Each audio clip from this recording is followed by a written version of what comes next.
Hello, ladies and gentlemen, and welcome to episode 46 of I Got Gameplay. I am your host, Michael Burhan, the sexiest man in radio. And with me today, we have a slew of hosts, of course. We have, from Rose-Colored Reviews, Fanboys Anonymous, and a mainstay here on I Got Gameplay, Mr. Travis. Yes! Travis, how are you? Doing very well. It's kind of dramatic there. I like it. Yeah, I do over-dramatics with him. I'm an actor. Wow. A first-timer to the show. We have two people sharing one mic, actually. We have Mr. Zach Latour. Hey, Zach, how are you going? Great. And we also have his co-host, excuse me, from his YouTube channel, Kyla. I said that right, didn't I? Oh, yes. Oh, yes, Very I good. did it. And channel, give us the name of the channel that you guys host. Our channel's called Getting Your Nerd On. And for those people who haven't seen it, let us know what's the channel about. We show pickup videos of stuff that we find out at garage sales and stuff like that, but lately we started a segment where we go back to beating games that we couldn't when we were kids, and now we're saying, telling about our experience now that we've beaten them when we're older. Ooh. It's very nostalgic. Yeah. Mm-hmm. So guys, make sure that you check that channel out. We're also going to be showing you a lot of that in the end when everyone does their plugs, so make sure that you check that out as well, guys. And we also have Mr. Xander Scullion from Nexus Gaming Podcast. He's having Skype issues, and he will be on in a sec. And I believe we've got a couple of more people coming on for the show, but they haven't actually come on as of yet, so we'll go on with the news section, keep going, and hopefully everybody's going to be dropping in just in a little bit. So while we're doing that, let's go for, guys, what's in the news this week. If I can find the news. Ah, there we go.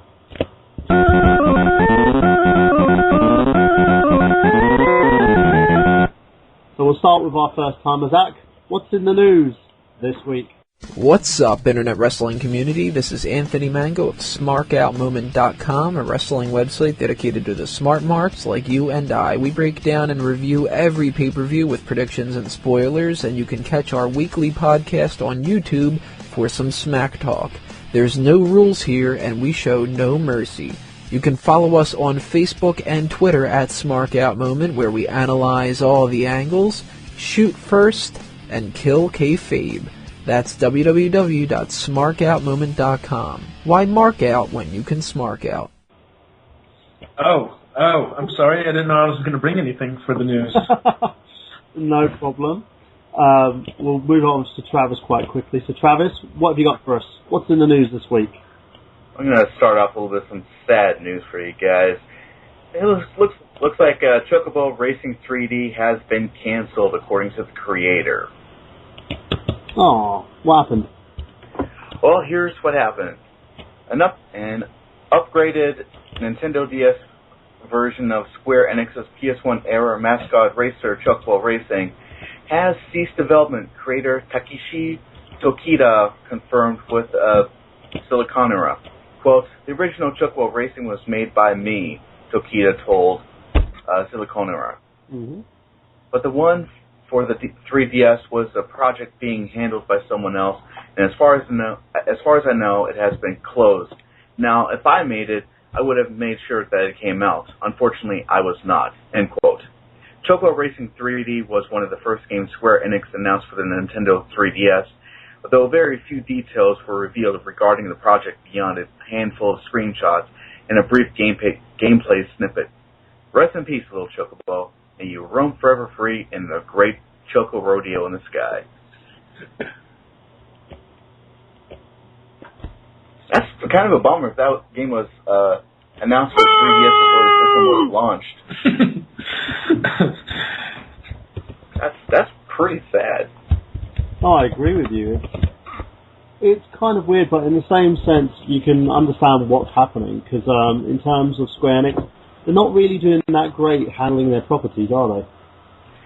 I hate to see them go by way of Capcom. I'm sorry to say it. I really hope that does not happen.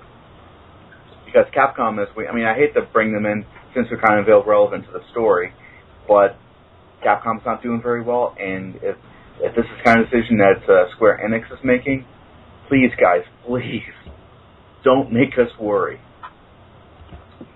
Yeah, well, it's in terms of basically Square Enix, them as a company, they seem to be doing...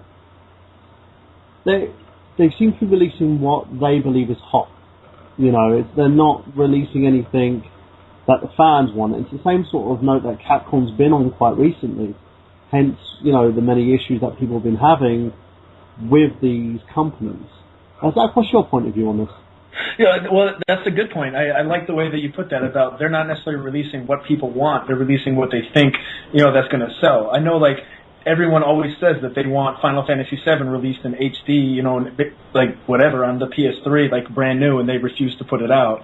And they just keep putting stuff out that I guess people aren't really asking for. I mean, I've never played, I know there was Chocobo Racing on PS1, and I've never played them before, so whether this game comes out or not, it doesn't really affect me. But I just think that they need to figure out what people actually want. And if this game is a big set, they've made money off this, then they need to. People are asking for this to come out. They really need to, listen to what they want. Capcom is just. I don't even know what to say about them. They are just really driving me up a wall recently. But yeah, neither of them. I guess it's got to the point where they're not listening to what people want, and that really, as a fan of both of them, pisses me off. But yeah, they need to figure it out before people completely abandon them altogether. Well, we've asked a ton of people questions. Can you guys hear me? We can, Xander. Awesome. Gentlemen, Xander Scullion, you've made it. Hey, what's up, guys? So Xander, what's your opinion on the whole Square Enix Chocobo Racing thing? Do you think Square Enix is listening to people? I think the Enix part of Square is doing really well. The Square is where it's kind of dropping the ball. And why do you think that's happening? Well, I don't know. It seems like we've had a lot better Dragon Quest games coming out than Final Fantasy. That's true. That's a good point. Very much so. So, what about you, Kyla? What would your opinion on this? What would you say that Square is doing? Do you think they're just ignoring people, or do you think they're looking at it thinking, hey, you know what? That's not what we want. We want to put out this. We're going to go with the franchises that we believe in. It's like the Final Fantasy franchise, even if it is a big loss. Well, I think as businesses go, they have a supply and demand, and if they're not giving people what they necessarily want, they're probably not going to make the best sales. They may or may not. But I think a lot of companies at the end of the day have like core values that they want to stick by, and if they're like, hey, I want to put this out, or I don't want to put this out, it's just the way it is. Very true. So, Travis, have you got any more news for us? Yes, I do, in fact. Let's see here. I can't remember if I've asked this before, but anybody in the panel like fighting games at all? Woohoo! Yeah, I think we all. That's a unanimous decision here. No. Okay, who likes Killer Instinct? I do. Yeah, Killer Instinct's sick. I actually never played it. And one more question: who's getting an Xbox One? Nope. No. Unbelievable. Right. Okay. Well, I don't think so. All right. So much for the story. Let's hear it anyway. All right. Yeah. Looks like Killer Instinct is going to be getting a fight stick for Xbox One, and it's going to be up for pre-order. Is that the Mad Catz one? It is. Yeah, they debuted that at the E3, didn't they? Oh man, they make some great arcade sticks. I've never owned one, but I've seen pictures of them, and my God, I'm jealous. I still want one. I had a conversation with Xander actually about that, because he just recently purchased an arcade stick. Yeah, I actually got a Sega Genesis 6-button arcade stick the other day, and it's pretty nice. I've had one of those, and I got that when I bought my friend's Sega 32X. This was many years ago, by the way. And yeah, that thing is sleek. Yeah, it's really nice. It gives you the whole feel for the arcade, doesn't it? Because you look at it and think, when you play the games, it's like you're playing on an arcade cabinet. I have to say, it took me some getting used to, though, and I did a pickups video I'm going to upload soon where I was talking about this stick, and My only gripe about it is I feel like the buttons are a little too close together. Cause I'm used to playing, like a Hori stick or like even my Neo Geo X, and I would find myself pushing two buttons at the same time instead of pushing one because the buttons are so small and so compact. Because it's a small arcade stick. It's not that big. So that's my only gripe about it. But it's an awesome stick for shooters. I was playing trucks and having a freaking awesome time. What about you, Zach? Do you have any arcade sticks that you play with? Yeah, I have one, like a Street Fighter one for the 360 that someone gave me, but I prefer to use the fight pads. They made, when Street Fighter 4 came out, they made like these smaller fight pads that kind of look like Sega Genesis controllers, and those are the ones that I like to use. Yeah. They had those fighting pads had that little clicky analog. It was like a Neo Geo Pocket. Those things are freaking awesome. Yeah, they are good. They work really well. I prefer those over an actual stick. Tyler, what about you? Do you own one? I don't own one. I prefer strictly the D-pad and controller. Can you kick ass on a fighting game? Oh yeah, I went like 14-6 with my friend on Soul Calibur the other day. No remorse. Nice. Nice. You probably kick my ass. I always sucked at Soul Calibur. I was never good at that game. You just gotta hit him out of the ring. Ivy's the best. Yeah. Well, that too. Travis, got any other little bit of news for us? One more, and this is actually a really, really good one. Here we go. Activision completes purchase of itself from Vivendi. Ah, yes. So what does that do for the whole Spyro and the Skylander series, though? Because I know the Skylander series were a combination of properties between Vivendi and Activision. Yep. In fact, Activision, I think, now holds the license to Crash Bandicoot. What? I do believe. Wow. I think so. Because I remember Naughty Dog sold it over to Vivendi, didn't they? Yeah, I think so. Because when Crash Bandicoot, I know we're getting off topic. I'm sorry. We'll get right back onto it for a sec in a moment. But yeah, Crash Bandicoot, when that came out, geez, I wish Dix was here for this. Naughty Dog and Universal Entertainment released the Crash Bandicoot games back in the PlayStation era, early PlayStation era, and it's basically been in limbo as to who actually owns the rights. So Universal, they probably still, I don't know, I'll have to check into that, but no, they at one point to Vivendi, if I remember right, because Universal actually merged with Vivendi at one point. Yeah. And then they became Vivendi Universal, and then that ended up going down the tubes, and they split again, and Universal's its own part, and Vivendi's on its own part on the other side. So, I believe the properties such as Spyro and Crash Bandicoot, which they actually had their hands on, went to Vivendi, and then if that's the case and it's gone to Activision, it's good. It means that we may see another Crash Bandicoot game, we may see another, or we may see them incorporated into the Spyro series, the Skylander series. You know what I want to see again? I want to see another Crash racing game.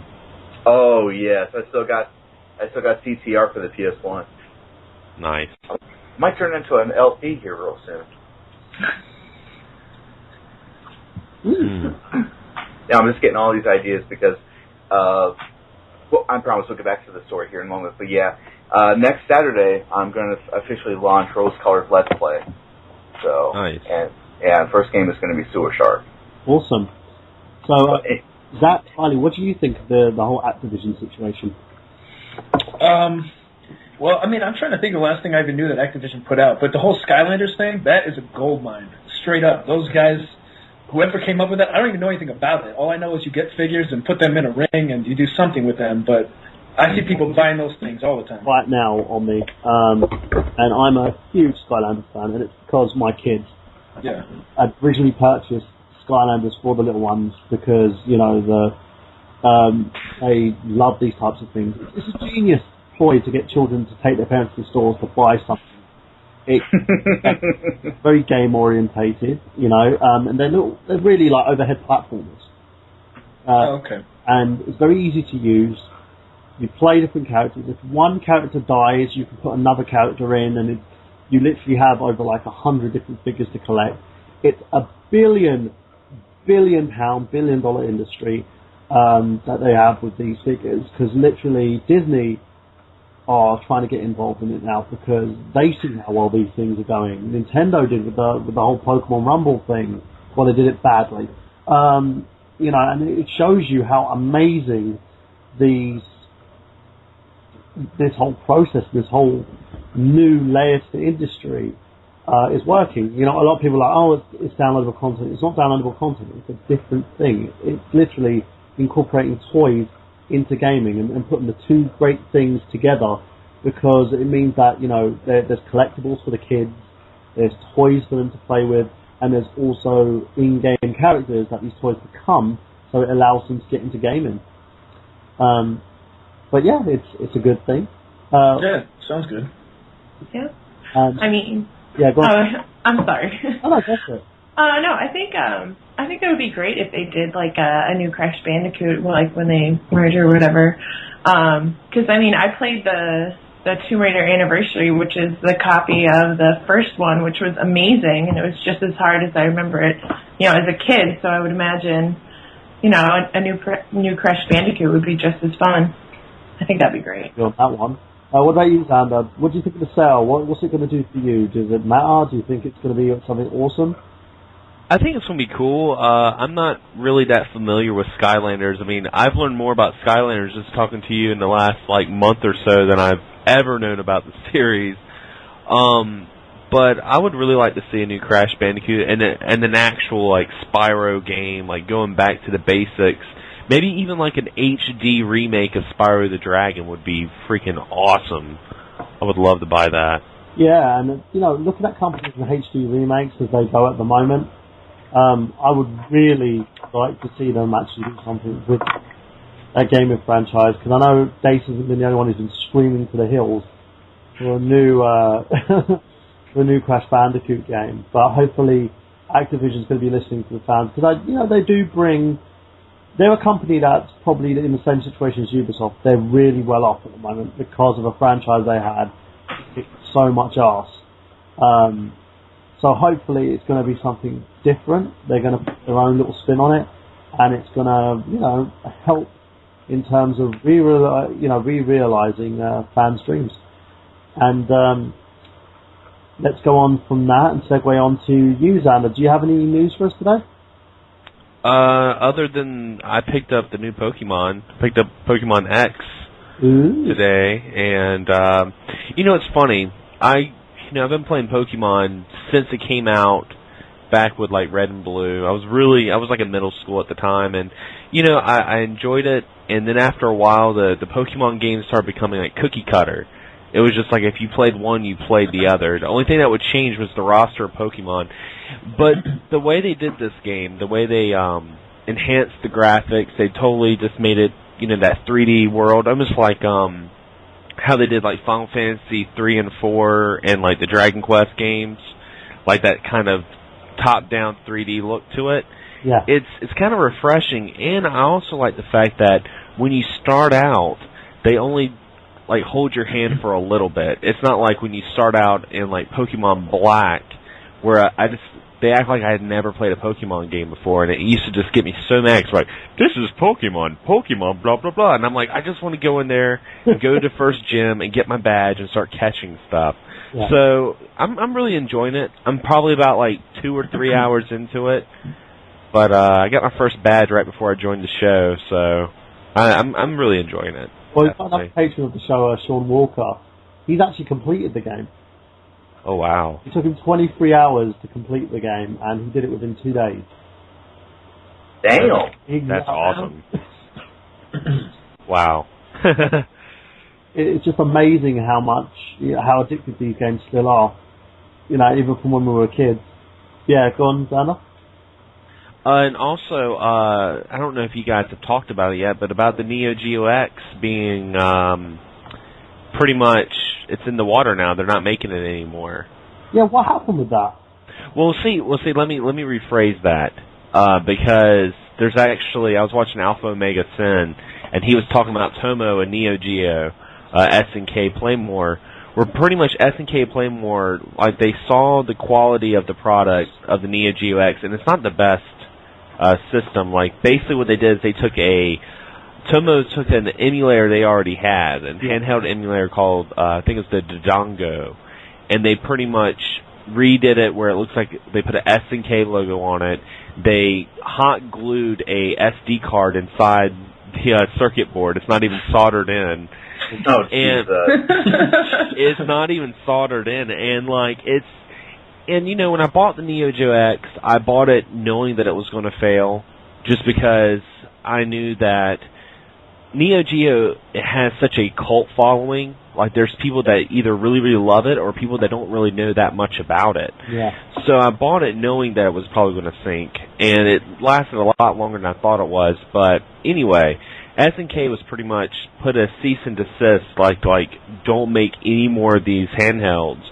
But the thing is Tomo still has an agreement of their contract to make it until 2016, and Tomo's like, no, we're going to keep our contract, and it sounds like it's going to get really awkward, and there might be a lawsuit with Tomo and Neo Geo, so we'll see. They're making a defective product. I can understand that. Yeah. How much did you pay for that? How much did I pay? Yeah. I paid $250 for it. Whoa. Ooh. Yeah. Yeah, I paid $250 because I got the Neo Geo X Gold that came with the arcade stick. But the thing is like, you gotta think about it. I mean, Neo Geo has always been about good quality products. They were like the Rolls Royce of video games. Yeah. You know, it was pretty much the arcade inside your house. So it was. I'm pretty sure they were very embarrassed with the product that Tomo put out, but you would think SNK would have looked into it a little bit more before, you know, they were like, hey, let us see what this is all about before, like, all right, let's put it out. Like, I don't know what they were thinking. Yeah, I agree with you. The thing is, what a lot of people don't know is that Neo Geo was bought out. The company went into a bit of a financial crisis. It was bought out by another company, and the founder, his name escapes me at this point in time, he created a company called Playmore. And when the rights to Neo Geo came up, he basically bought those rights back and created SNK Playmore, using the Neo Geo properties, like the SNK properties and stuff that from the classic console. And it's kind of weird how this has happened, you know, how the situation's happened, so to speak. Because as a whole, they pride themselves, you know, they pride themselves as a company, and doing something like this is just, it kind of puts them to shame. And I understand what you're saying, well, they should have really looked at the product before signing off on Tomo to release them. I want to know how much creative control they had in it. Yeah. Well, they had literally none. I mean, it seemed like Tomo spent more time making the charge station casing. Yeah. You know, because the charge station looks like a mini AES system. It looks really cool. And, you know, I may have spent a lot for it. I admit it was a lot of money. Even back then, I was just kind of like, what am I getting myself into? But, you know, I bought it just because I love Neo Geo, and I knew it was going to fail. And years from now, it might become a collectible. You know, you never know with these things. I mean, no one would have thought, you know, stadium events would be as much as it was. I mean, it's not even a good game. So, you know, I don't get though is as a company, like with this, will they, after SNK have put the cease and desist, will there be any more support for it? That I don't know. That's where I'm thinking the lawsuit might go in, because it sounds almost like a bad breakup, and like Tomo's a psycho girlfriend right now. That's what it sounds like to me. They're evil ex-girlfriend in a sense, because they're putting out a defective product and like, well, we're still going to make it, and we're still going to go around and give you a bad. But another thing I wanted to talk about, and if I've already talked about this, I just jumped in because I was having some Skype issues, but this is a very interesting one about Capcom and Mighty Number 9. Oh, Yes, do tell. Bob Mann was saying something about it. Yeah, well, yeah, I found the article and sent it to him. Basically, what it was is Keiji Mifune had an interview, and they were asking if Capcom was interested in publishing Mighty Number 9, would he be interested in doing that? And it was all hypothetical. Like, there's no set in stone. Mighty Number 9's not coming out for Capcom as of now. It's not coming out. But he pretty much said if the deal was right and everything was, you know, tens, then he would do it. And, I mean, that pissed off a lot of people because people were like, oh, Capcom. But you got to think about it in the business, you know, as a business person, you know, he's not burning any bridges. He knows that Capcom has that name, and even though Capcom is not doing the best financially and they're really making their fans mad, this could be something that would be beneficial for Keiji Mifune and Capcom. And who knows? I mean, Keiji Mifune might go in there, turn the company around, and for one, make Mighty Number 9 more accessible for people that didn't support the Kickstarter, and you know, might bring Capcom back to its glory days. You never know. So, I mean, it's all in the air, and like I said, it's all hypothetical, but I know on Rob Mann's post, a lot of people were just, like, really mad. I think they just saw Mighty Number 9 and Capcom in the same sentence and just saw red. I don't even think they read the article. Yeah. The thing about this, and I've said this to people, when it comes to anybody who's anybody in gaming, it's a bit of a difficult situation because Capcom, a lot of people have been pissed off in terms of what Capcom's been doing, and there are still those who don't want to ever see them touch anything Mega Man related, in a sense. But as you stated, you know, Inafune even said, he goes, they have to pay him a boatload of money for one, and for two, if they wanted him to change the game into a Mega Man game, they would have to sign the rights over to the character to him. Exactly. You know, and it's a huge hypothetical here. So let's bring it over to the rest of the panel, Zach.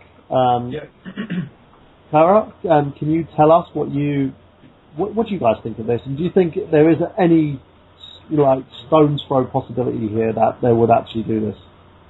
I mean, I wouldn't even want them to do that.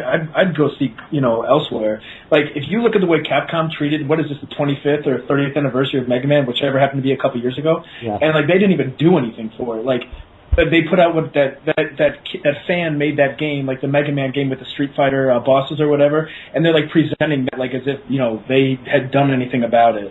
Like, I just think it's a total dying thing over there. I don't know. To me, it's just like, I don't know why someone would take, because he's the one the guy who's doing Mighty Number 9, he's the one who, he was the one who originally worked on Mega Man, or what was his position on that? He actually helped create the characters in his hand. Excuse me? Inafune, he actually helped create Mega Man. Yeah, he, I mean, it's pretty much his child. Yeah. You know? I don't know, I guess I just have so much hate towards that company recently. I really do. Them and Microsoft have just make me insanely angry. I don't know. I don't think anyone should. You know, I know he has so many people backing him with that. You know, he had his Kickstarter. I see people talking about it all the time. People, you know, very, very excited for it. And I mean, if I were him, I would try to go elsewhere and try to take my business to a brand that actually cares about what they're putting out. That's a good point. Yeah. I agree with that. Clara? I guess I really don't. I'm more just like downloading information right now on this, but I guess I would say I agree with Zach on that. If you're doing work for a company and they're not treating you accordingly, then and the fan base is backlashing on it, I don't know. Then you should definitely pick up and go. That's very true. And I just wanted to introduce another member, first time on the I Got Gameplay show. And she's on here because I begged her. So I'd like to introduce you to a friend of mine, Marlene O'Reilly. Marlena, how are you? Marlena, you there? Oh. Are you on mute? Mike's not working. She'll probably be here in a second. All right. So, Travis, what about you? What do you think about this? Can you refresh my what the story was about? Because we're getting a bit butthurt because Inafune is thinking of. He was asked a question, and it's a hypothetical, a pure hypothetical here. It wasn't verbatim at all. Of actually bringing Mighty Number 9, or possibility of bringing Mighty Number 9 to Capcom. Oh, to the dying horse. Yeah. What's like? I'm gonna play devil's advocate with this and say, if that really did happen, I know that would save Capcom's ass. Oh, definitely. And you got to take into consideration too, like Keiji Mifune is a smart guy, and I don't think he would do it unless it was a lot of money. And you got to take into consideration this is a business. You know, we get really attached to companies, and we get really attached to, certain things, and we get pissed off at certain things, but it's all about money. And, if they're like, hey, we're going to give you all of this right here and promise you this, this, and this, and he does it, I mean, I'm pretty sure if he does it, I'm pretty sure it's going to be a good reason why. So, I mean, who knows? I mean, if it was to happen, we could have, like, Mighty Number 9 cross Mega Man universe. We'd have like Mega Man Legends 3 come out. There's a lot of good that could also happen with the bad, and that's kind of how I'm looking at it. So, yeah, I totally agree. But the only thing is, the only way I would see that happening is if Capcom allows Mr. Inafune to have total control over the game. Has all control over the game, and Capcom just publishes it, and that's it. No questions asked. Yeah, well, I mean, that's what I would think it would be. He raised enough money on that Kickstarter. I mean, I'm pretty sure he's going to have complete creative control on it, no? Oh, absolutely. So, I'd love to see it happen, but in all likelihood, it won't happen. Yeah. Like I say, Capcom's one of those companies that, I grew up with it.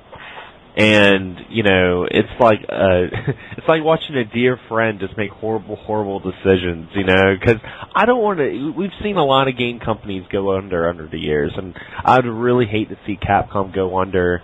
But I mean, they're just not helping. I mean, I know they're coming out with a new Strider, and that looks really cool. But then again, what's the catch? With Capcom now, it's like, oh, that's really cool, but what's the catch? Yeah. I agree with you wholeheartedly. Every opinion that's been stated on here, it's causing a whole load of issues at the moment in terms of Capcom and what they're doing to their brand, because they've released like a slew of Street Fighter games: Street Fighter X Tekken, Street Fighter Plus One, Street Fighter, Food Fight. They've Ooh, the Wayback Machine has taken off. And that's the problem. It's like they're sitting there and they think to themselves, I know what's a great idea. What would that be? Another Street Fighter game. Cooking with Street Fighter. It just doesn't I'd play it. Yoga Flame. Sonic Potato. And it doesn't make sense. It's just like you sit there and you think to yourself, okay, when are you going to bring something out? Oh, Mega Man. You cancelled a lot. And, that I even saw the huge potential in Maverick Hunter. I would have loved to have seen that whole retelling of Mega Man X. I would have played the crap out of that game. And the fact that Capcom just cancelled it midway through, it was just like, really? Yeah, think of the appeal of first-person shooters right now. Like, regardless, first-person shooters is like one of the biggest genres right now. And if they were to make a first-person shooter Mega Man and make it awesome, and then they could have just slapped online, multiplayer, that would have been like, everyone would have been wanting to play that. That would have been so cool. And it just makes you sit there and think. And I think Inafune, as I said, looking at the hypothetical of the situation, was saying, okay, I could do this, but they would have to promise me the earth and give it to me. And that's the biggest thing here. He won't go in with both feet in this situation and say, oh, I'm going to go and, thank you for giving me the Kickstarter, but fuck a lot of you, I'm going to go and do this and give it all to Capcom and let Capcom bastardize it. No, he won't do that. He'll look at it, and if it's the best, if it will benefit everyone, including the fans, because I believe he always has the fans' interest at heart. This is the whole reason why he decided to make Mighty Number 9. Concept have made a slew of games, partnering up with other companies, but as Mighty Number 9, it's because he wants to make a Mega Man game. He wants to bring forth a Mega Man game that everyone's going to love and say, hey guys, thank you, and this is what you're going to get as a reward. And I'm getting my copy. I've got my copy in a T-shirt coming, I think, and I'm going to be so happy with that, because it's going to be mine. I've got a piece of that, and I made that happen. So guys, don't be so nihilistic about this. It's going to be good. And in terms of Capcom, well, Yeah. You got anything else for us there, Xander? I think that's about it. Cool. I've got one little thing to talk to everybody about before we go on to today's topic. Tales of Xillia has sold over 1 million copies. Today, NYCC Namco Bandai revealed that the PS3 game Tales of Xillia has sold 1 million copies. Roughly 770,000 of those games have been sold in Japan, while the remaining 230,000 were sold in the US and Europe. So, what do you guys think of this? We'll start with you, Zach and Kyra. What do you guys think? I think it's well deserved. I mean, that series has been around for a long time. I haven't played this current one. I think the last one I had played was the GameCube one, Tales of. I don't know what the name was. Tales of Symphonia. Tales of Symphonia, that's it. But I think it's well deserved. It's a great series. It always has been. It's been around for a long time. I mean, I'm a huge RPG fan, so games like this that aren't maybe as big as Final Fantasy, when they sell a lot of copies, I'm all about it. I'm all behind it. I love it. Didn't you pre-order a copy of it? Nope. Oh, I thought it was in Exactly. What about Kyra? What do you think? No, I actually think it's funny when you're giving the numbers of how many people in Japan bought it as opposed to in America. I think it's kind of something that's more of I guess from my point of view, I'm kind of half in the gamer world, half out. So when I see games like this selling and just people who go crazy over them, I'm kind of wow, I really never thought to even pick up a game like this, but maybe I should. Yeah, you should. Yeah.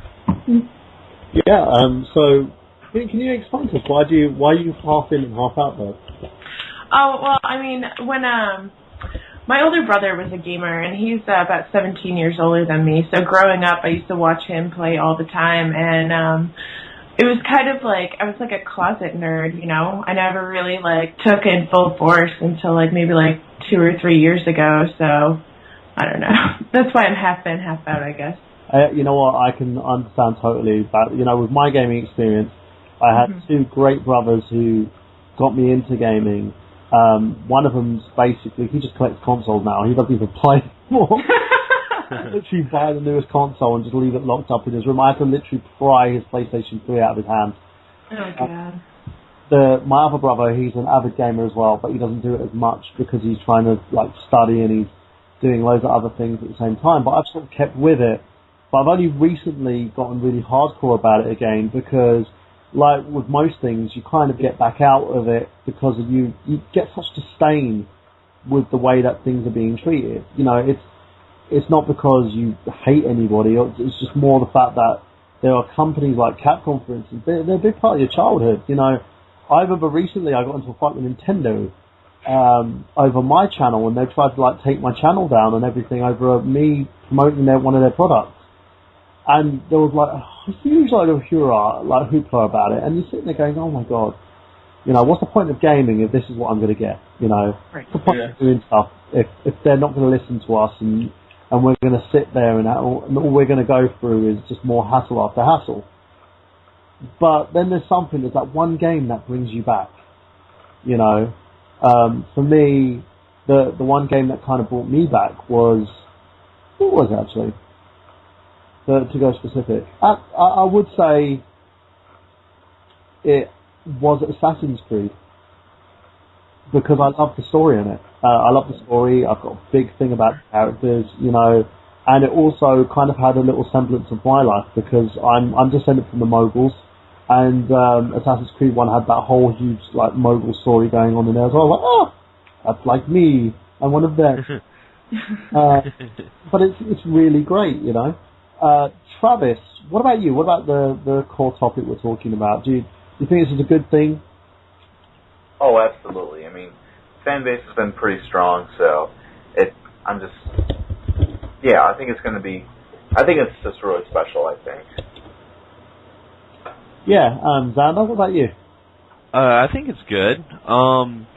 It really, I hope it shows the Japanese, RPG market that people over here still want JRPGs, because, we've had a lot of RPGs that haven't came over here. Some of them we've had to sign petitions like Operation Rainfall to get them over here.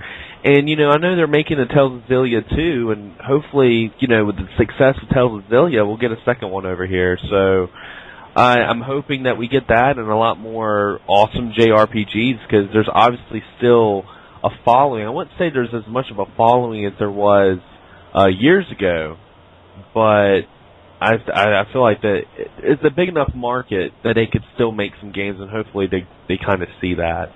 Well, saying that's a great way to sort of segue onto our core topic. So let's do it.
Yes, ladies and gentlemen, today's show is all about the game company known as Atlus. We're celebrating Atlus's time as a huge maker of JRPGs, and also we're going to be discussing about Atlus's purchase by Sega. So let's tell you a little bit about who Atlus are. Atlus Co. Ltd., they're known as Kabushiki Gaisha Aturasu in Japanese. Hopefully I didn't offend anyone by saying that. They're a computer and video game developer and publisher and distribution based in Tokyo, Japan, and they're best known for developing role-playing video game franchises Megami Tensei and the surgical simulation visual franchise Trauma Center. The first Megami Tensei was a Nintendo Entertainment video game published by Namco, and it was based on a trilogy of novels, but after the second game, Atlus formed to publish the series, and its corporate mascot was Jack Frost from the Shin Megami Tensei. Atlus is now a brand of Sega. So, let's talk about everyone's fondest moments of Atlus. So, we'll start with you, Zach. Kyra, we'll start with your moments. What do you know about Atlus? All right, I have an awesome story for this. Back when I was playing Nocturne, when it was really expensive at the time, it was like Shin Megami Tensei 3, I think, and I could only find a disc copy of that game, and I think it was like selling for like $100 at the time, like complete. And I actually emailed Atlus, and I was like, I was just wondering if I could buy the cover art and the manual from you. And so a guy actually responded to me, and he said, send me your address and I'll see what I can do. And like a week later, I had a package in the mail, and it was like the cover art, it was the manual, it was the deluxe box for Digital Devil Saga, it was the separator and the soundtrack for Digital Devil Saga. And before that, like, I had really liked Atlus, but after they had did that was like the most ultimate fan service to me. It was just like, from then on, I was just in love with that. Like, I love them. I love everything Atlus.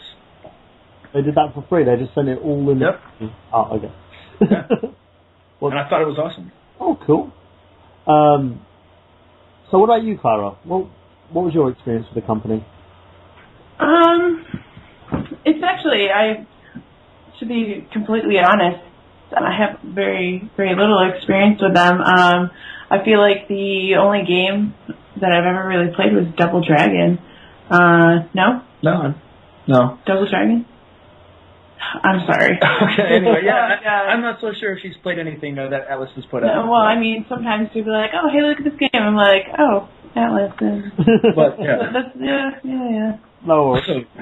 So what about you, Travis? What was your experience with Atlus? Trauma Center 2. It came out for the Wii. That was the very first time I actually played an Atlus game. And it was great because one thing that Atlus is known for is its beautiful art style and its animation. You know, it just makes you feel. There's parts of the game where, although it's 3D rendered, there's other parts of it where it's like watching a cartoon. It was gorgeous. And yeah, let's see. Any other experiences I've had? I do have Persona 2 for the PS1. I played some of that, and only got through maybe like an hour of the game. Haven't really beaten it, but they're known for. Atlus is known as one of the companies that has really good storylines, very bizarre ones at that. But also they have pretty cool. I should say pretty cool, but other bizarre titles like Catherine that came out a few years ago. Although it was gorgeous with its animation and everything, it was a pretty bizarre puzzle game. Yeah, so that's actually true. The Catherine threat was a very different spin than what you were used to seeing as well. And the subject, the story, was rather illicit in the game as well. It was all about relationships and the fact that the main character that you're playing in the game cheated on his girlfriend with Catherine. And going through that whole game, trying to beat that and go through all these puzzles, gave a sort of unique perspective into those types of games. It was kind of a weird thing because with Japanese culture, you're always going to be shocked because the way they dedicate themselves to story is rather unique, and also horror stories. You know, that's what made like the Silent Hill franchise so good, so to speak. Oh yeah. So what about yourself, Xander? Well, I'll say Travis made a lot of points that took the words out of my mouth, but you know, Atlus is like Atlus is a lot like Working Designs.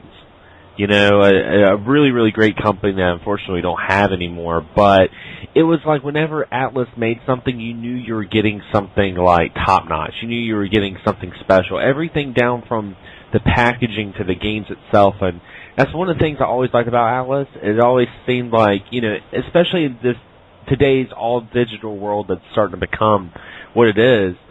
You could find an Atlus game, and it was always like in a really nice case. It always came with like a plushie or a soundtrack or something like that. And you know, also I have to say, Travis, I'm glad to see some Trauma Center love, because I love Trauma Center. I've never had so much fun taking shards of glass out of someone's arm. But that was a really fun game, and it's funny that we're talking about Atlus, because I was at my retro game store today, and I almost picked it up, because I've heard a lot of good reviews of it, and that was 3D Dot Heroes. But that was actually an Atlus game. And I didn't know that until today. I was like looking at it, I'm like, oh man, 3D Dot Heroes. And I'm like, oh, it's an Atlus game. And I hear that's a really good, like simulated Zelda game that came out for the PS3, and I still want to play it. So, Atlus is best known for their JRPGs, but they're also just a company that seems to really love their fans and really work hard for a good product. Yeah. I'm a huge fan of Atlus. They had Bomberman for a while, didn't they? Because that was definitely one of my favorite series. The Bomberman World, yeah. I thought that was Hudson Soft. Yeah, but I think Atlus might have published it. Oh, okay. I think they did. Yeah, they did at least one of them for PS1. Oh, yeah. So I guess there's my experience with them, because that was the first Bomberman I ever played, and I loved it. Nice. We'll go also into the company's dealings, basically, because I want to talk a little bit about what Atlus has been going through. So in 2003, they were taken over by Takara, and they were announced as Atlus Co. Ltd. In the 21st November 2006, Index Holdings announced the acquisition of Atlus Co. at the beginning of the 30th of October 2006, and closed on 20th of November 2006 via the purchase of 7.7 million stock. In the 15th of April 2010, Index Holdings announced Atlus Co. to become wholly owned subsidiary via Holdings via share exchange on the 10th of May 2010. I'm not going to bore you too much with the whole schematics of that, but from 2010 to 2013, it was a brand of the Index Corporation. And on September the 18th, 2013, it was reported that Sega Sammy Holdings had won a bid to acquire the bankrupt Index of 14 billion yen. All operations of Index Corp, including Atlus Brands and Index Digital Media Inc., were all transferred to the Sega Dream Corporation, a newly established wholly owned subsidiary of the Sega Corporation, November 1st, 2013. It basically is when it's going to come into effect. Now, thinking about this, thinking about the fact that Atlus as a company have now come under the Sega umbrella, do you think they can take those chances that they did with the game franchises that they had? For instance, Catherine. That was a very edgy and very disturbing game at the same time, but it was also very fun to play, very adult. Do you think that Sega would allow that to happen? I know they've had their thing with like the House of the Dead and and had like their recent one with the House of the Dead Overkill. So we'll go to you first, Zach and Clara. Do you think that this can still stay edgy and still stay on the track that they were before? Or do you feel that Atlus is going to probably lose a sense of who they are and have a lot of their properties just sort of bastardized by Sega? Well, as far as like keeping maybe keeping some adult themes in there, I mean, I think Sega also put out Mad World, and that was a game. So I mean, I don't think there's going to be a problem with that. Whether they're going to they maybe not want things too adult. I don't think they're really going to mind about that. But Xander made a good point about how their packaging, their extras, the things they took care of their product. They always just they wanted they never wanted their games to be in the bottom of a bargain bin. They always wanted to put out good games that they know people would love, and they wanted to present them really nicely. Working Designs was amazing. Unfortunately they're not with us anymore, but Atlus really kind of took that torch and they made it amazing. Now Sega could be the brand that by acquiring them does not allow, I guess, that kind of that thing to happen, that kind of fan service. That would be that's the problem that I would have, or that I would think about. Maybe they're not going to be able to take care of their fans like they always were, or give them that little extra, or give that little push that made them the best. Whether it comes to something like Catherine, I don't think that's really going to be a problem. I don't think anyone's going to say, oh, this is too adult, or unless it's something that actually is. But from what they're doing, I don't see any problem with that. But yeah, I think Sega, hopefully they make it amazing. Hopefully they just don't make it worse. Kyle, what about you? What do you think? I think that could pretty much be either one of two things. That it could be just a really good thing for both of them to be joined like that, or they could simultaneously, speaking or metaphorically, self-destruct. I mean, they can either Sega can take things from Atlus and try and redo them in the Sega way, and they can just completely tank. And, it's like, it almost makes me think of, Star Wars. 4, 5, and 6 were amazing, and 1, 2, and 3 were terrible, and now they're making 7, 8, and 9, and Disney owns them now, and it's just, that's going to be a disaster, I can already tell. So, one company taking over another, you have Disney that also owns Marvel, and in my mind that's a travesty, but it's things like that it could really go either way. They can either do really good things for each other, or it could just be ruined. Well, like earlier in the 90s, like I loved Square and I loved Enix. Like Robotrek, I thought was like the quirkiest, coolest Super Nintendo game. It was just so like appealing to me. I loved it. I fell in love with it immediately. And Final Fantasy VI is my favorite game of all time.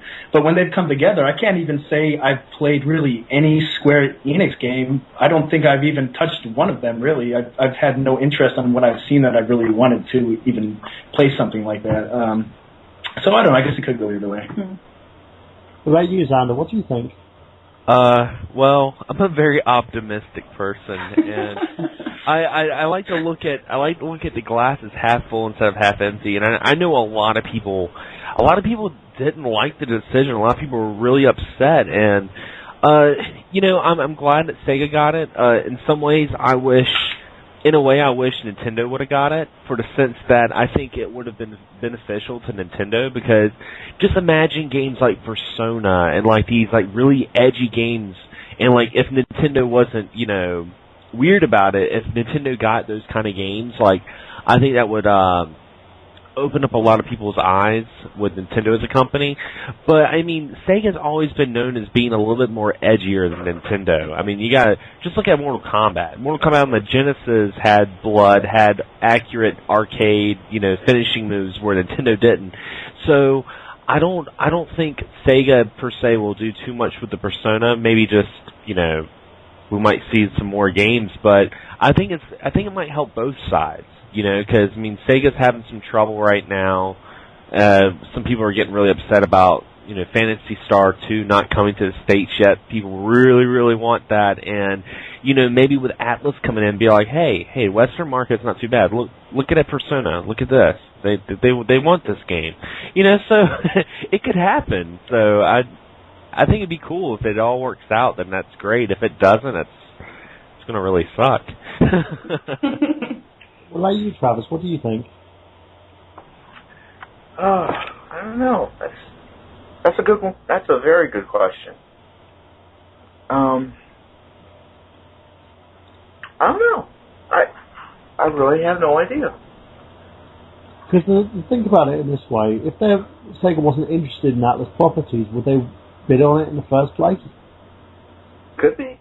I mean, I'd like to see where Sega goes with Atlus in terms of pushing the envelope a little bit more with their content, because it was mentioned just a few moments ago how Sega experimented with some very adult games like House of the Dead, Overkill, and Mad World. One of my favorite games. Oh yeah, I've got both of those games sitting in my collection right now. I just love to see if Atlus will.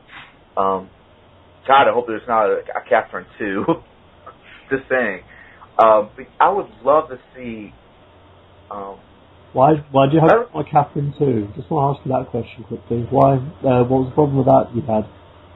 Well, it's just maybe it's just because Catherine was just too different for me, because it's not the type of game I'd like to see myself playing all the time, because I mean I get deep down it's a puzzle game. I understand that. But wow, that's such a twisted ass game. But anyways, in that regard, I mean I'd like to see Atlus push more adult type games out there. I mean nothing that'll get an AO rating, because that'll never be released. Not on consoles or PC for that matter. But I would love to see something in that nature. Something that's a bit more risque, edgy, that kind of thing. And I will mention one pipeline dream of mine that would be really cool. It'd be awesome if they came out with a Dragon Crown style Golden Axe game. Just saying. And it could happen with Sega and Atlus being together. That's a good point, actually, because the Golden Axe franchise needs some revitalization. That'd be awesome. Let's talk a little bit about the game series that they've actually incorporated. Because when anybody thought of a game company that could provide and had like such high quality, we'd always look at Atlus, for instance, because they were that company. They had so much that they brought to in terms of quality, whereas you had other guys like who were just really annoyed with companies like Capcom, for instance. who weren't really pushing that much quality in their games. They were more just pushing the franchises. So why did Atlus end up filing for bankruptcy? Why do we feel that they, as a company, didn't put out the material that they were supposed to, or they weren't making the amount of money they were supposed to? Well, I was going to say, Atlus themselves were making plenty of money. It was the company they were partnered with that wasn't doing too great, because they were a part of another company, and basically their partner was going bankrupt, so that caused Atlus to go bankrupt. Because they were doing really well.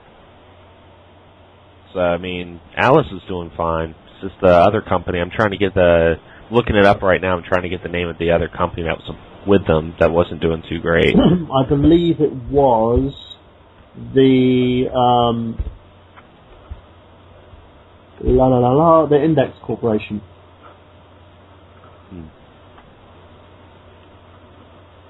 Yep.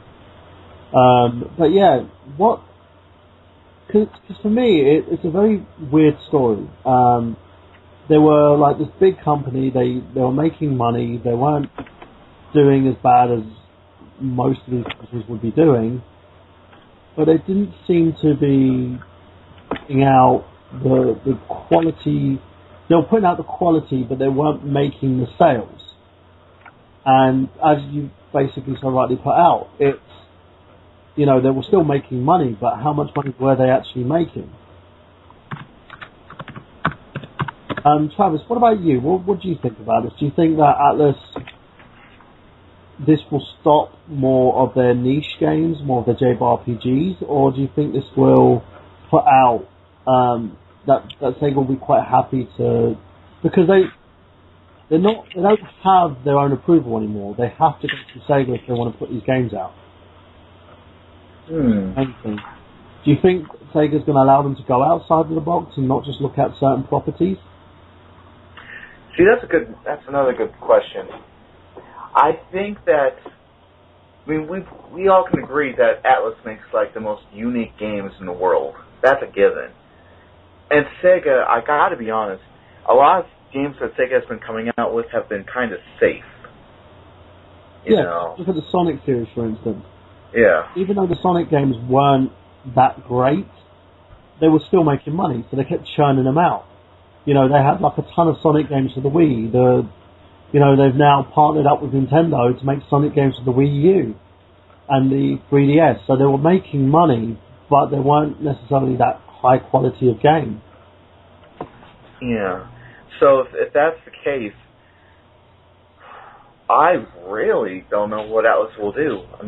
I hope Sega will loosen up a little bit and let Atlus do its thing and possibly make more JRPGs. But again, because it's Sega, they're such a safe company, considering they have some beloved franchises, although most of the games that come out with are Sonic. Right, I agree with you wholeheartedly. Zach, what about you? What is the exact question again? I'm sorry. Do you think that Sega are going to basically put a cap on it and say, look, we're just going to be putting out the more successful franchises such as Shin Megami Tensei and not allow them to experiment with newer games? Well, I hope not. I'm trying to think of what I've been playing recently. They had Devil Summoner, which I loved. I don't know how successful that was of a game, but I loved the first one, and I did love the second one. So I don't know, it's hard to say because, money talks. So if people do want these, but it's not going to be that many. You look at even Persona 4 when they released it. I know they released it on PS2, and then they had an edition on the Vita. So I don't know what the sales total was, but then if you look at something like from another company, like something like Call of Duty, it's just fails in comparison. And I'm not trying to compare the two, but I'm just saying, it's one company is selling millions and millions and millions of copies. At Sega, they are going to want to aspire to something like that. Yeah. Atlus is that fan service, but I also think. If you take someone like, we'll use, whatever, Capcom, they go along and that they have this huge amount of money that they need to make every year, or people are going to be pissed or whatever. But then you look at Atlus, and I don't think that amount is anywhere near as big as Capcom. That's why they can take, their time, and they can make sure everything is perfect. But will Sega? I mean, I hope to God they do. I don't know. I'm just a huge lover of all things RPG, and especially Atlus. They are pretty much my favorite company of all time when it comes to gaming. So I hope they don't, but I hope that they give Atlus, pretty much give us 2 big games a year, and then do whatever you want with the rest. That would be amazing to me, because Persona it used to be very niche back in the day, especially 1 and 2, but and maybe even 3. But I'm sorry. And 2, but then Persona 3 and 4 have gotten pretty big, and they've really brought the company or the franchise to a much different pedestal. They've definitely gotten out of the basement, so to say. They've gotten out to much bigger territory. Very true. Kyra, what about you? Do you have an opinion on this? Do you think that Sega's they're gonna concentrate on the more mainstream properties, not allow the company to actually bring it out any more new titles? I don't really think so. I feel like when you have one game company taking on another one, it's kind of like, okay, dude, I know your company kind of was having some troubles and by you and your titles. I think there might be some sort of mutual understanding there where they're just like, hey, we still are a business at the end of the day, and we need to make money, and we need to make money off of the titles that you own, that we now own. So, I feel like it may be slightly laissez-faire, but just for the most part, it's like, hey, this is your deadline, this is the amount of money you need to make this year, or this is what we want from you, and I might give you some room to move within there. I don't feel like it's going to be like Thor's hammer on the ground, this is what we want from you, and this is what we're taking from you, and this is where we're going with it. I feel like it might be just a little bit more relaxed. Yeah. That's true. Yeah. I was going to say, let's not forget also, Sega's had a lot of great RPGs in the past, and it'd be great to see Atlus kind of give a spin to it, a new Shining Force would be cool with Atlus. Absolutely, yeah. Shadowrun? Yeah. Maybe make another, I know Phantasy Star Online's really big right now, but maybe make a Phantasy Star 5. Another good one. That would be, I really think Atlus, with their tagline of, great RPGs, and, I think all of us can agree that Atlus does such a great job with RPGs that could kind of maybe help Sega get out of their safe zone and be like, you know what? Sonic's good over here with Nintendo. Let's stop focusing on our Blue Hedgehog, and let's put out some more games that people that still love Sega. I mean, there's still so many big Sega fans. I mean, people are still wanting a freaking new Sega console. It's like the one thing that everyone's like, oh, Sega console. Dreamcast 2? Dreamcast 2 and Shenmue 3. I mean, just think about it. Think if Atlus had control with a new Shenmue game. That's one, yeah. Yeah, I didn't think about that. I mean, that would just be freaking awesome. So, I mean, I feel like it's got a window of opportunity of expanding both their companies, So, with the backing of Sega with their, publishing and, because they're still a pretty good publisher now, and then, Atlus with their name alone, it could be a force to reckon with. Yeah, of course. I agree, yeah. Yeah. So let's talk about a few games that they've made now. For those of you who don't know, they made a game for the Virtual Boy called Jack Brothers. It was an action video game developed and published by Atlus for the Virtual Boy in 1995, and it was the first Mega Team game released outside of Japan. And the game allows players to play as one of the 3 brothers, Jack Frost, Jack Lantern, and Jack Skelton, as they deal with a predicament of returning in the fairy realm of Halloween in time to not disappear in existence. The game uses a overhead style similar to Gauntlet series, and the video game uses a 3-dimensional red and black presentation and receives generally positive reception for its gameplay, yet received some criticism for its length, and of course, it was on the Virtual Boy, so, yeah. What do you guys think of that? That's a good game. I've played it. It is a good game. Tell me I personally love the Virtual Boy, though. I'm sorry, what's up? let's tell us your experience with Jack Brothers and what. So you played it, but what? You probably received some of the same issues that people had with the Virtual Boy, where you couldn't really have long, extensive gameplay. Yeah, right. Yeah. Well, I thought it was funny how at the beginning, the first thing they asked, is do you want to have an automatic pause or not in the game, and that would make it so it's pretty much give your eyes a break from being in this, seeing black and red the whole time. But yeah, no, I like Jack Brothers. I like almost every game on the Virtual Boy. But anyway, I just remember you were on a floor, and then you would eventually have. And then another floor would come up, and you would just keep doing the floors. I mean, it's been a long time since I played it, but I enjoyed it. I remember I really liked it. Ladies and gents, if you want to join in the conversation, you can do by dialing 760-512-7247. That's 760-512-7247, or you can do so by clicking on the Skype button and join us mid-conversation. We're talking about Atlus. Travis has just disappeared. Xander, what was your experience with it? I actually never played Jack Bros because I never really got into too much of the Virtual Boy. It's still a system that, if I see out in the wild and it still works properly, I would like to start, playing a Virtual Boy. But I think the only other Atlus game that I played that wasn't an RPG was Snowboard Kids on the N64, which was an awesome game. So, talk to us about that. From what I can remember, it was just a very unique snowboarding game. It was, that's back when, Cool Borders was coming out, and you had 2 and 3 Extreme. A lot of these extreme games were coming out, and X Games was really big. And I just remember it was a really fun game to pick up and play with all your friends. Snowboard Kids was really, really cool. Well, I think my first experience with the company had to actually be with Revelations of Demon Slayer. It was a game on the Game Boy Color. It was developed by a multimedia intelligence transfer and published by Atlus and was part of the Megami Tensei series. It was originally released in Japan in '92. On March 9th, 1999, the game was remade and updated graphics for the Game Boy Color. It would be localized in North America and released on August 27th, 1999. Also, Sega, having their partnership, released an identically titled port of the game for the Game Gear. It was not to be confused with the sequel released exclusively on the Game Gear from the Megami Tensei Gaiden Last Bible Special. I'm trying to say that 3 times fast. So I had a bit of a fun time playing with that, my Game Boy Color, and it was kind of weird because Atlus are known for the Persona series and the Shin Megami Tensei series.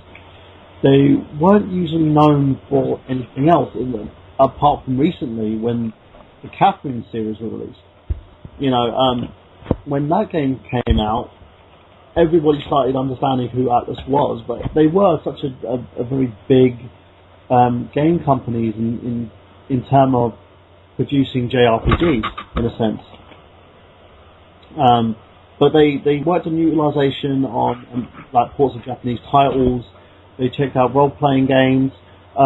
They also did remakes of Kuno-kun and Double Dragon as well for the Technos Japan port. And they, as Xander was talking about, they released Snowboard Kids and Snowboard Kids 2 for the N64. And recently Odin's Fear and Trauma Center series. Let's talk about the Trauma Center series a little bit. So, Xander, what's your experience with the Trauma Center series? Well, Trauma Center came out right around the time that the DS had just came out, and the DS was such a unique system. We look at it now like it's nothing special in the sense that you could use that stylus on the touchscreen. But what was cool is it puts you in the hands of an operator, and you use your stylus to like I was saying earlier, pulling shards of glass out of people's arms, or sewing people up, and it was actually a really difficult game. It got really hard the more you played it. It started out with really simple puzzles of anatomy and fixing people, but then it just got to the point where you had to save someone that was having a heart attack in 30 seconds, or they would have cardiac arrest and it would be game over. So it was a very unique game, and I think it came out at the right time because it definitely opened my eyes of what the DS could actually do. Because, like I said, back then I was just like, well, that's cool. You have a touch screen. What can you do with that? And I can operate on people. That's really cool. So what about yourselves, Zach, Kyra? Did you guys have any experience with the Trauma Center series? I personally never played it. I have watched other people play it, and an idea. I think that's like one of those standout ideas that is amazing. That like literally could be like a system seller. It's just that cool. But I know one time my buddy was playing it, and I think he was like really drunk, but like he was really like when the person like I think he obviously like ended up losing the person, but like he was really like strung out about this. Like he was so like mad at himself for losing it and everything, and I just thought it really had an impact on him. I mean, whatever. He's just minding his own business on a Friday night, playing the game, drinking some beers, and whatever. So I thought that was pretty funny. But myself, I've never played it, but it sounds like an amazing idea. Mine was Trauma Center Second Opinion that they released on the Wii. And they actually worked that into using the Wii U pads, the Wii game pads as well. And it's kind of funny actually going through that, because when you're operating on people, you have to have a steady hand. It's like being in a hospital. You're standing there trying to make sure that this guy doesn't die, and it does get frustrating, extremely frustrating when you're playing this game. And the funniest thing about it as well, it does get weird. The symptoms get weird. The way that when people end up dying gets weird. You have to specialize in certain things and basically make sure that you can actually have a grasp in doing it. I remember at times I was holding the Wii remote and I'm trying to keep my blimmin' hand steady as I'm trying to operate on this guy, and it was hilarious. But it gave a whole new twist to the way that these games were perceived, because medical sims weren't really a thing until Trauma Center came out. And truthfully, it's probably the only game that actually could make a medical sim look interesting. So let's go from there, and let's see if we can throw another few games out that you guys, if you guys have played. What about, I'm trying to have a look actually, because there's a few. I've got a little list of games that I've, the Rivera, the Promised Land. Anyone played that? I did play that. I played that like a couple of years ago. And the only thing I remember of that game is I hated it. It drove me mad. It pissed me off. I played it for like 3 hours, and I was like, I'm never playing this game again. I don't remember why. I just know I hated it. Yeah, the game was a role-playing video game, and it was released by Sting Entertainment on the Wonder Swan Color as first of the Department of Haven series. And the game was later introduced to Nintendo's Game Boy Color, in which Atlus released the North America copy of it. It was an enhanced remake, was also released on the PlayStation Portable in November 2006 and July 2007.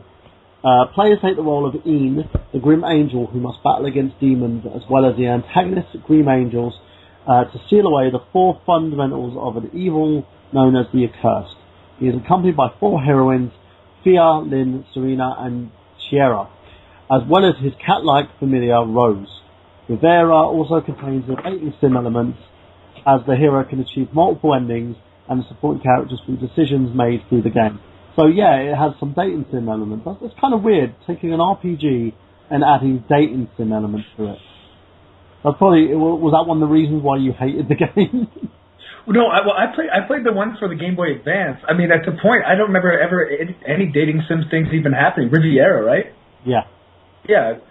At this point, I mean, I don't remember. I mean, I didn't play it that long before it just drove me insane, and I cursed that game to hell. Like, I don't know. Like, I just really disliked that game. I don't remember any dating sim things happening as far as I had gotten, though. Right, so basically, we'll talk about the gameplay in a little bit. It was a turn-based RPG game with some elements from strategy and a dating sim games, and the last aspect manifests itself in the conversation in the game.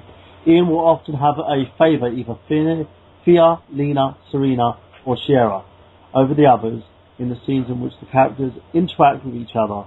It affects their trust for Ian, their mood, and eventually the game's outcome. For each of the 7 main chapters of the game, the player starts with Elindia and is given a mission. The player then moves on to wherever that mission takes place proceeding through the 9 stages and the 8th stage, which will contain the chapter boss. The 9th stage is a secret and often has a particular method of infiltration. Within each stage are multiple screens. All the events and battles are all their own. When a chapter is completed, all trigger points currently accumulated are erased, and the player is taken to the results screen, showing how they performed in the chapter and gains trigger points based on the performance they can be used in the next chapter. So, Xander, have you had any experience playing this game? I've heard of it, but I never played it. So I don't really have too many stories with that game. But like I said, it's one that I got a PSP again not too long ago, and I had a PSP, and I bought it for Dracula X Chronicles, and then I had to sell it for financial problems, and then I just went and rebought one about a couple of months ago, and I'm trying to stack up my PSP collection, and that's definitely one of them I've been wanting to try out because it seemed kind of different. Very true. For me, it was one of those games where it's rather weird. But it is what it is. Now let's talk a little bit about the Persona series.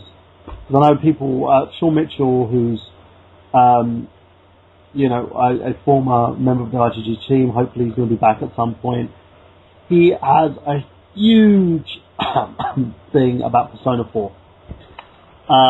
Now, for those of you who don't know, it's a role-playing video game developed and published by Atlus for the Sony PlayStation 2, and it's chronologically the 5th installment of the Shin Megami Tensei series, and it's Persona 4. It was released in Japan in July 2008, North America in December 2008, and Europe in March 2009. It features the weather forecast system, which prevents happening of foggy days to replace the moon phase system implemented in the previous games.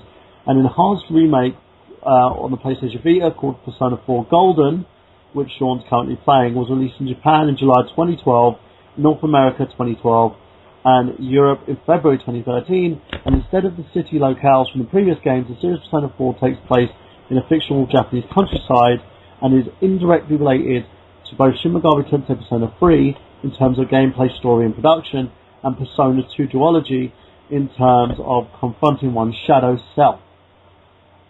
So, Zach, to start with you and Cairo, have you guys played this before? Yeah, I played Persona 4. Unfortunately, I didn't beat it, but I thought it was an awesome game. I know like there's some differences. Like one thing, I remember the third one. It was like I think you could only control your character. The other ones kind of did whatever they thought, computerized what would have been correct.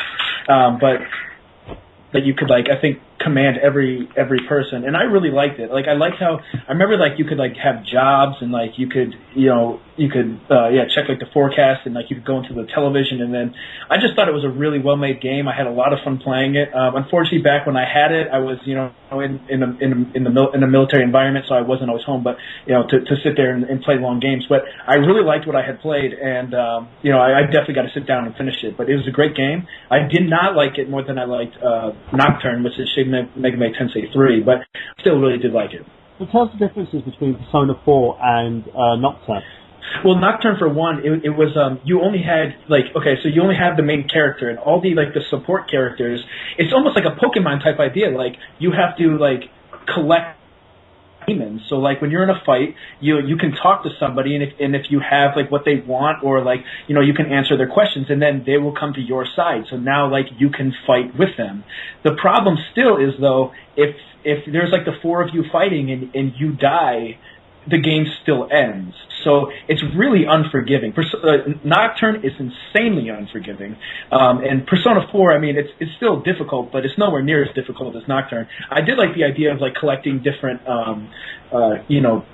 demons or different, enemies to fight with you. And there was also these parasites that you could eat that would give you special powers and everything, which I thought was cool. But yeah, so I guess Persona 4 was more you had more characters that you could play with. And it also had the whole friendship thing and dating sim, and they had the days that went by where certain things only happen on certain days, I think. But yeah, Nocturne, I did actually beat Nocturne, and it took me insane, I don't even know, 90, 100 hours. It took me insane amount of hours to beat that game, but I was determined at a point to beat it. But so I hope it's just Nocturne is more difficult. It's I don't know. I don't really know what else to say. Hand up. Well, I have something to say real quick. I've never played Persona 4, but I did, and I do have Persona 4 The Arena, which is an awesome fighting game. I haven't played too much of the story mode because they said the story mode kind of, plays off the Persona 4 storyline. It kind of plays off the storyline, so I haven't really been playing that because I do plan on playing that RPG one day, so I don't want to know too much about it, but it's a great fighting game. It's beautiful. I agree. Let's talk about your experience with Persona 4 Arena then. What's the difference between the RPG and the fighting game in general? I mean, other than just the genre, I mean, it still has that story-driven, with the arcade mode. Like I said, I haven't played the actual game, so when they, confront each other, I know it has a lot to do with the actual storyline, so I don't really get why this person doesn't like this person, or, I'm like, who's this, other dude, stuff like that. But what was really, really nice about the Arena was the art style was just so freaking immaculate. Like, if you guys have played, like, Blaze Blue, it's almost in that vein where it just looks like you're playing an anime. You're just playing this action-oriented anime, and the soundtrack's awesome. It's got a mixture of rock and roll and industrial, a little bit of, like, J-rock in there.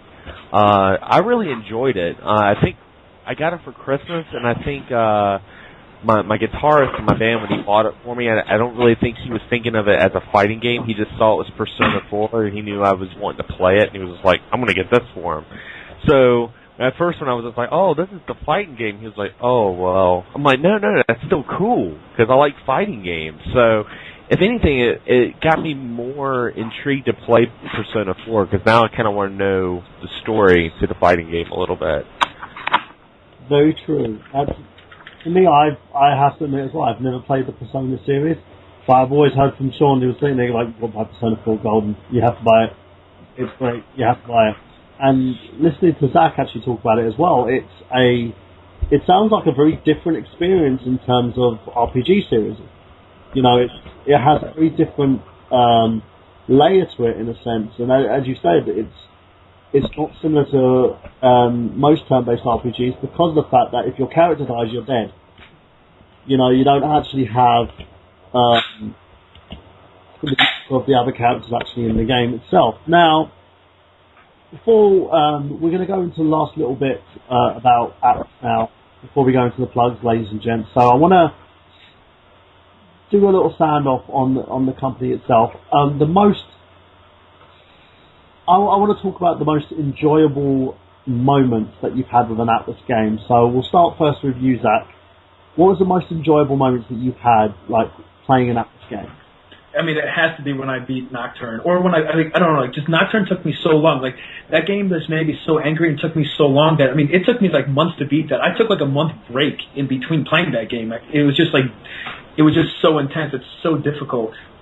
That is definitely one of, like, my most enjoyable moments, like, seeing the end of the game that I actually got there. And I'm trying to think of, what was the other one? Oh, remember that time we were at GameStop and there was that game you've been searching for forever, and they were getting rid of all the discs? No? Well, you were really excited. Anyway, I found Wizardry recently, but I don't know if that was put out by Atlus. It might be, I don't remember. But anyway, I guess me beating Nocturne is my most exciting moment of anything ever. But also when I beat Devil Summoner, that was pretty an exciting moment too. I put a lot of time into that game, and I really, really liked that game. Because like in the second Devil Summoner, I got bricked and I could never finish it. But yeah, I guess those are my most exciting moments ever from Atlus. I don't know. Those are the best moments I've ever had. What about you, Xander? What was your favourite moment, like with an Atlus game? Some of my favourite memories and moments, of course, would be, just going back to the packaging, whenever you'd buy an Atlus game, how it felt like you had something one of a kind. But one of my fondest memories and moments of an Atlus game is actually playing Rhapsody, a musical adventure. Because I heard about this game, and it was a Japanese-only game for so long, and when I was working at GameStop at the time, they were just starting to stop selling PS1 games right when this game got shipped to the U.S., and it was a PS1 title.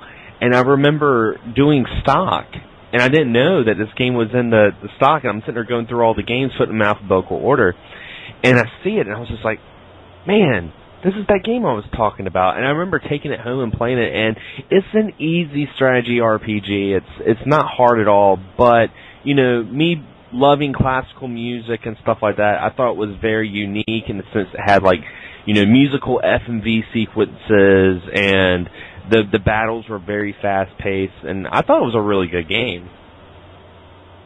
Yeah, that actually sounds it sounds awesome. But what made it kind of different from like other games like Star? Was it kind of the first of its kind? It was the first time I actually saw like music play such a predominant role in an RPG. I mean, other than like maybe Eternal Sonata, which is, you know, another great RPG based off, you know, classical music, like I believe it's based off of Sebastian Bach. And yeah, I just thought it was so freaking different because, you know, at that time we had, you know, RPGs were either, you know, very like high school anime type of things like you would see in like some of the Persona games, or they were very sci-fi or very medieval, where this was just something totally different. You played as like an angel who could talk to puppets, and there was like music and stuff. It was just out there, and that I like weird games. I like games that are very unique, and that was a very unique title. Yeah. My favourite moment, if I can go through it, was actually playing Catherine. Because this game was rather unique. I've never played anything like it before. It had a very different style of gameplay in terms of what like a certain puzzle-based game was about. Because it was very different. It had it made you feel very uneasy, and the story was very, very. It would leave you in a sense of. For me, frustration would be one of the things, and secondly, it would make me feel like what I was watching. It was very adult, but it had this layer of intellectual puzzles in it, where you were fighting for your life to try and get this guy out of the situation he was in, because it was all made in the dreamscape. You had to stop your character from getting swallowed up and killed by this demon, who you end up finding out is the that you had the affair with. So it's a very different style of game. It wasn't something that we were actually used to. Now, with that being said, it was so satisfying, like beating the game. It was extremely satisfying because of the fact that I ended up in something very. It gave me that sense of satisfaction that I beat something that had that whole sort of intellectual aspect to it. Whereas with any sort of games that you ever play, it was different, and it wasn't kiddie as well. And that's one of the things that I do like sometimes, because like the kids games, I like playing them with my kids, but you also like to have a look at the adult-orientated games as well at the same time. Now, moving on from that, I want to say like final words about Sega buying Atlus. So we'll start off with you, Zach, Kara. What's your final thoughts on the whole Sega and Atlus situation? I just hope they have a great relationship together, and I hope they, like Xander had a great point, like maybe like maybe a new Phantasy Star, maybe Golden Axe, that kind of stuff. And it's a great point.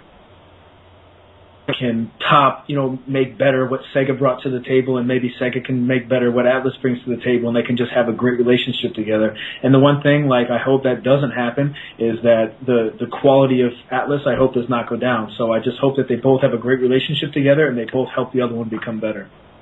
Very much so. Xander, what about yourself?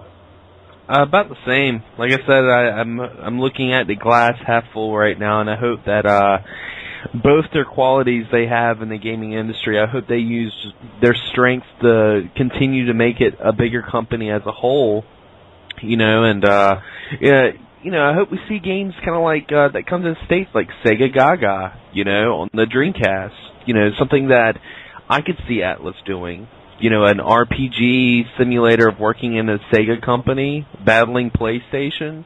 That would be awesome if we finally got something like that over here. And I think, with Atlus knowing the bells and whistles that the Western audience is appealed to, they could possibly do stuff like that. So I think it would be a good thing. Kyra, what about yourself? I would have to agree. I feel like Atlus going to Sega, it could bring like an array of really good RPGs to Sega, and then they can just help each other and be best friends. They can share lunches together. Oh, absolutely. Well, that's the funny thing as well. I have to agree with you guys, because in a sense, I kind of secretly wanted Nintendo to buy Atlus, because I thought it would give them another company to add to their list of sort of titles. They would have a load of Atlus characters incorporated into Nintendo games. They could have incorporated into Smash Brothers and so forth. But those things can still happen with Sega. Sega and Nintendo have got this utmost united kind of respect for one another, where they're sharing so much. Like Sega's giving Nintendo like exclusive rights to their Sonic the Hedgehog properties, for instance. They're aiding Nintendo in terms of helping them by being a second-party developer of sorts. So we're probably going to have like the added bonus of Atlus games rearing their heads on the Wii U, which is what I'm hoping happens. I hope the company succeeds. I hope it strives, and I hope under Sega's watchful eye, the company is going to have so much financial success while not losing who they are in the process, because that's the main thing here. There was a lot of what people loved about Atlus. They were original. They were something of like unique, something of an enigma in a sense as well, because the general fan wasn't interested, so to speak, in their properties. It's usually the hardcore gamer that like looks at these and thinks, if they listen or if they hear about Atlus, they always sit back and think fondly of the company. So let's hope that Sega, brings their company back to prominence in a sense, and brings them the financial success that they strive time and time again, using the properties that we all know and love. That being said, let's go on to the plugs. So we'll start with yourself, Zach, Kyra. All right, hey, yeah, guys, we have a channel, Getting Your Nerd On. You can just go to YouTube, find us. We do videos of things we pick up, of games we play. You have a new thing about going back to games that we couldn't beat when we were children. We beat them now, so... Yeah, we've been working on a segment for a long time, is things to do with your crappy sports games. So. So come see us. Remember, go to YouTube and just type in Getting Your Nerd On, and you'll see the two and have a good time. Thanks. Mm-hmm. Thanks. Do you guys have any like Twitters or anything that people can share with you, like or a group? At the moment, we don't. No. No. Yeah, we're kind of. Oh God, we still use a fucking VHS. Nothing wrong with that. Well, we're like the youngest old people ever. Xander? Well, I have a YouTube channel, Xander Scully, and I actually just put up a video today, actually, and the video was who or what got you into gaming. So you guys can check that out on YouTube.com. Also, I do my own podcast, Excess Gaming Podcast. You guys can listen to that on Podomatic, or you can subscribe to it on iTunes. Also, I have a Facebook group page for Excess Gaming Podcast, so you can join the group page and you can plug all your stuff, and it's just basically a huge community forum.